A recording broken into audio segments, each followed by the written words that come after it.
Okay, so I just finished Mystic Gate 1000 here, and I kind of wanted to go over what my team is and how I did it. So most teams you're going to have like a tank, maybe an off tank, um, DPS, another DPS, and a healer. But for this build, we got double Bun Sisters, which are going to be our DPS, and I'll explain why. So two Buns. We have a Paladin, which is my main tank. Missionary, which is the main healer, the only healer. And then we have the Warrior, which is debuffs. So I'll go hero by hero. So the reason that the Bun Sister is my DPS is because she has an ability where she deals true damage to all enemies based on her vitality, which is very easy to scale. And when I usually like go around Mystic Gate 1000, I'm getting anywhere between like 1.8 to like 2.2 billion damage just from the main Bun Sister alone. So if you look at her ability right here, Punishment, this is the main damage dealing driver for my entire build. So it deals damage to all enemies for 120% of the caster's maximum health. So the easiest thing to do here is just to stack all kinds of vitality. And because it deals real damage, it gets around a bunch of resistances, it gets around reductions, gets around all the things that would be an issue later on. And I'm going to show some gameplay about how exactly it does this. As for gear, it doesn't matter too much. I haven't even fully optimized this, and I was able to get Mystic Gate 1000 on auto battle, which usually if you're pushing tougher content, you want to be there so you can actively balance out your rage meter for your abilities. But this was good enough that I didn't have to do that at all. So for the weapon, as you can see, there's just a lot of vitality stacked on it. The orange ability isn't even relevant to her because I didn't even need to do it. But a lot of vitality. Chest plate, a lot of vitality. And this one also boosts her resilience, which it's just good for everybody.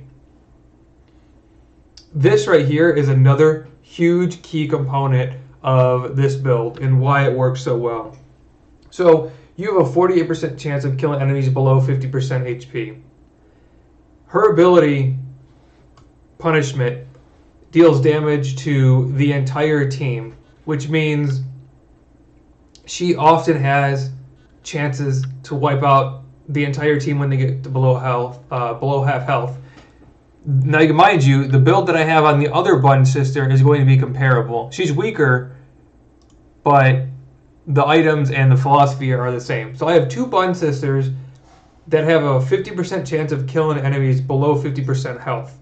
And that triggers often because their ability deals damage to everybody. We'll go for the scroll. The scroll is just a lot of vitality as well. There's a lot of smaller things like agility is pretty important. If you'll see on like a lot of pieces that I have, they have agility because you want them to be triggering their attack often. Can't even see. This has so many stats on it, you can't see it. But this is level 100. It's maxed out. And the biggest thing is getting a necklace with vitality on it. So you can see 107% vitality. That was the main reason I went with it. And then for this, the chargers and the, what do they call them? The release devices. These are actually going to be very important, but we'll get to that in a minute. So she uses a Ghost Breath whenever a team member takes direct damage. You're taking direct damage all the time. This is one of the easiest ones to trigger, so it's just a very good charger. So this is the general build for both Bun Sisters. For the Paladin, we are going to go with mostly strength and then some vitality because he's going to be taking all the damage. His only job is to taunt.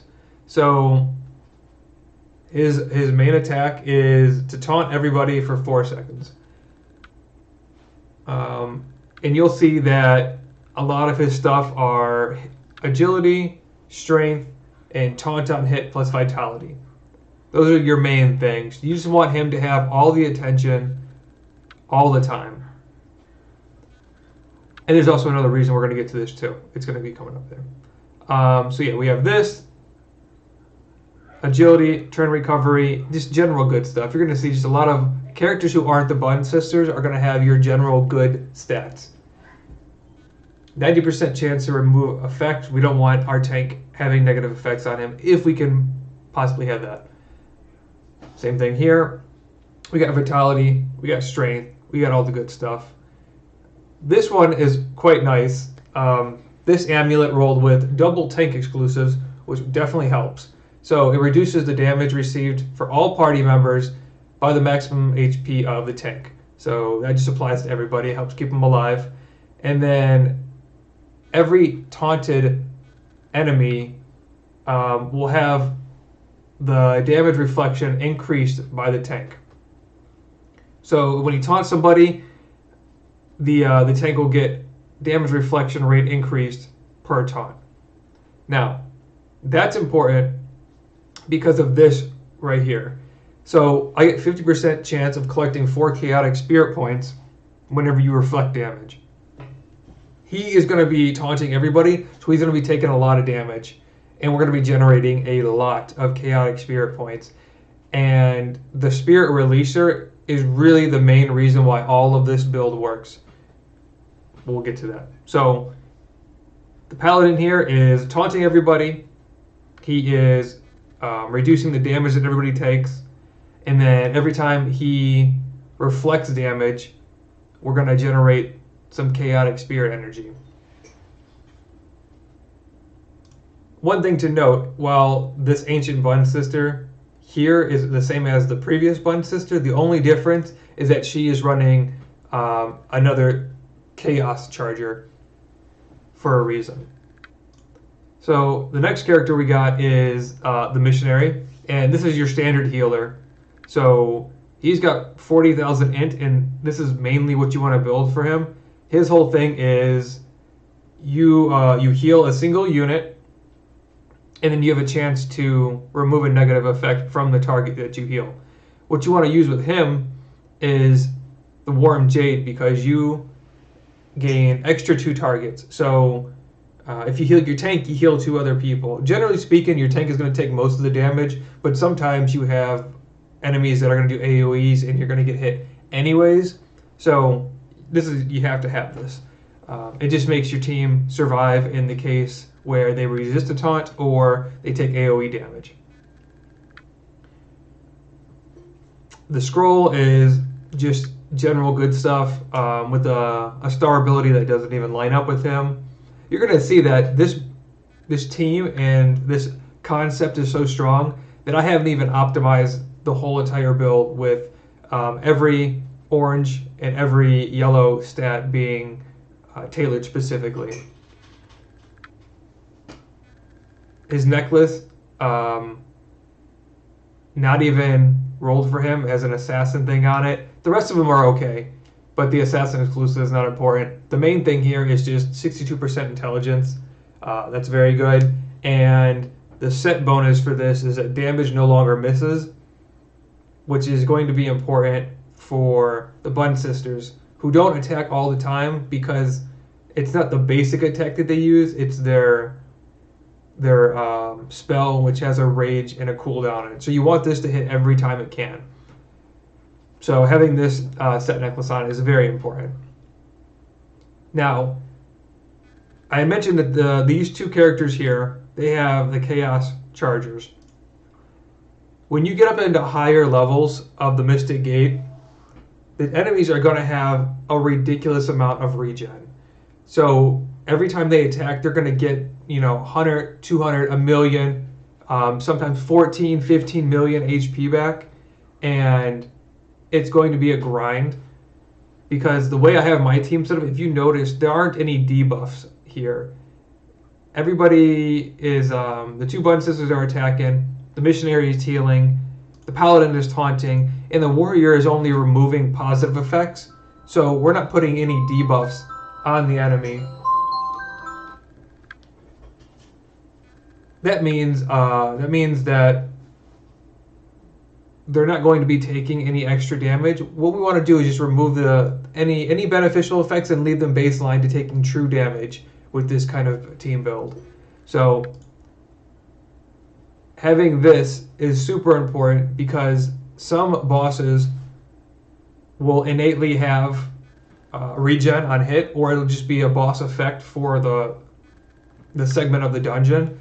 What this does is it reduces a random enemy's heal effectiveness to 0 for 2 seconds. Can't be resisted, can't be immune.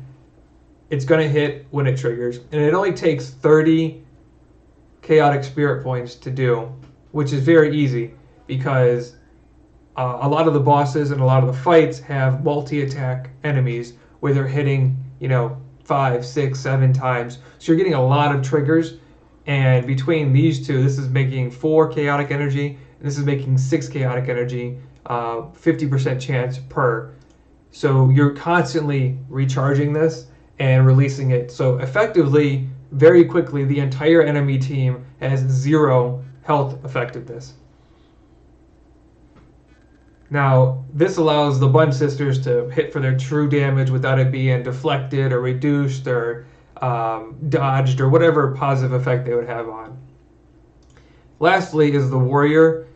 The Warrior, there's not too much to say about him besides he is only here for Sunder. Sunder removes the positive effects from the enemy, so that way we don't have to try to go through any of those barriers. That's all he's here for. He's just not supposed to die. He'll do a little bit of damage, but if you see that he also reduces the target's physical resist, so that's a small debuff, but it's not a whole lot in comparison to everything else. This is the main thing, so Sunder. Now let's put it all together on how this team works. I guess I should show some gameplay. Okay, so we'll go over some footage here and I'll kind of explain what the team is doing. This is on Mystic Gate 1000. When we start a fight here, the first thing that's going to happen is we're going to sunder the opponents. And sundering takes off those shields that we just saw initially and removes any the positive effects. The next thing we're going to do is we're going to have both Bun Sisters use their ability. And we're going to use the first Bun Sister first because sometimes she'll chunk them all the way down to the half health meter. And your second Bun Sister will trigger, and her 50% chance to kill them at half health will immediately trigger after that because the first Bun Sister does so much damage. Now there's going to be a couple things here. You're going to see right now this boss has a lot of regen, and it's going to be a problem. We're going to go back and forth here for a second until I get it together. This is on auto, so I just let it run and recorded what it was doing. If I was manually doing this, I would adjust it a little bit better so I could sync up the Sunder timings with the two punishment timings. But this is a good example for what happens later on. So you see there's a +0, +0, +0, +5 million. So those +0s are these chaotic orb energies triggering to reduce the healing to 0. If I didn't have that, this guy would be healing every single turn for, that was a 4.3 million heal. And this will apply to everything. So you can see how fast we wipe out certain teams if we get good status effects up here. Sometimes the boss effects make them grind out a little harder, but for the majority of them, they're going to be quite simple. And you'll notice that there's a couple zeros here. And every time that 0 happens, the team would have healed up for millions of points of damage, but we're just stopping that from happening. So the whole flow is we come in and we sunder them, remove their positive effects, then we start using the punishment, which does true damage based on the health of the Bun Sister. She has 673,000 health. That's like 4 times more than my tank, simply because that's how her damage works.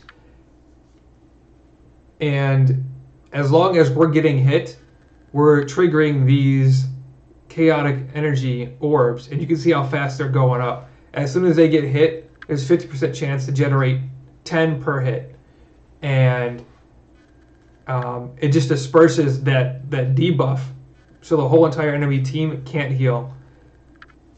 As you can see, we're just absolutely rolling through level 1000 without even having to actively be engaged here. And I haven't found another build like this. It's very off meta because you don't use any damage dealers. But I think a lot of people overlook just how strong true damage is when you can scale vitality and do damage off of health, right?